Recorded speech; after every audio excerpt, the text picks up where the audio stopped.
সাত সকালেই বুক কাঁপানো আবহাওয়ার খবর দিয়েছে হাওয়া অফিস।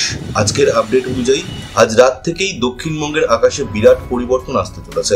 আবহাওয়া দপ্তরের সতর্কবার্তা বলছে আজ রাত 11টা থেকে আগামীকাল সকাল পর্যন্ত বজ্রপাত এবং দমকা হওয়ার প্রবল সম্ভাবনা রয়েছে দক্ষিণবঙ্গের প্রায় সব জেলাতেই। তবে কেমন থাকবে উত্তরবঙ্গ, বিশেষ করে কোন কোন জেলাগুলিতে রয়েছে ঝড় বৃষ্টির সম্ভাবনা, আজ থেকে আগামী বৃহস্পতিবার পর্যন্ত কেমন থাকবে রাজ্যের আবহাওয়া, কি জানিয়েছে আবহাওয়া দপ্তর জানবেন বিস্তারিত ভিডিওতে।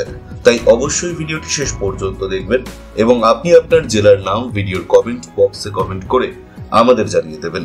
আপনার জেলার নতুন কোনো খবরগুলি বেরিয়ে এলে আমরা আপনাকে জানিয়ে দেবো। একটা ছোট্ট অনুরোধ আপনার কাছে, ভিডিওটিতে একটি লাইক করবেন এবং আপনি এই চ্যানেলটিতে নতুন হলে চ্যানেলটিকে সাবস্ক্রাইব করে পাশের বেল বাটনটি বাজিয়ে দেবেন পরবর্তী খবরগুলো সবার আগে দেখার জন্য।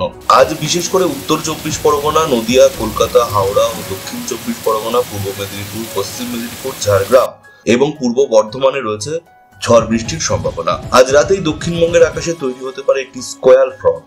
গরম আর্দ্র হাওয়া আর ঠান্ডা শুষ্ক হাওয়ার সংঘাতে তৈরি হচ্ছে এই ফ্রন্ট, আর এর জেরেই সৃষ্টি হতে পারে বজ্রগর্ভ শক্তিশালী মেঘ, যাকে বলা হয় কিউমুলোনিম্বাস। এই মেঘ থেকেই বজ্রপাত, ঝোড়ো হাওয়া এবং বজ্র বিদ্যুৎ সহ বৃষ্টি নামতে পারে। আজ রাত 11টা থেকে আগামীকাল সকাল 9টার মধ্যে বজ্রপাতের প্রবল সম্ভাবনা রয়েছে, তাই সতর্ক থাকার পরামর্শ দেওয়া হয়েছে।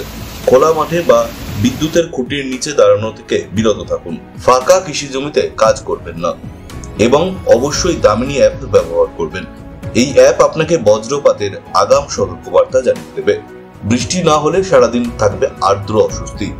কলকাতায় আজ কার্যত খটখটে শুকনো আবহাওয়া, তবে রাতের দিকে বজ্রপাত সহ বৃষ্টি নামার সম্ভাবনা প্রবল।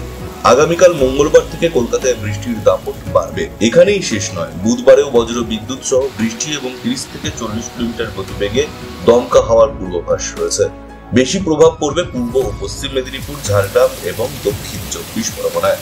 তবে বৃহস্পতিবার থেকে বৃষ্টির পরিমাণ কিছুটা কমবে। বৃহস্পতিবার এবং শুক্রবার বজ্র বিদ্যুৎ সহ হালকা থেকে মাঝারি বৃষ্টি বিক্ষিপ্তভাবে হতে পারে দক্ষিণবঙ্গের কয়েকটি জেলাতে।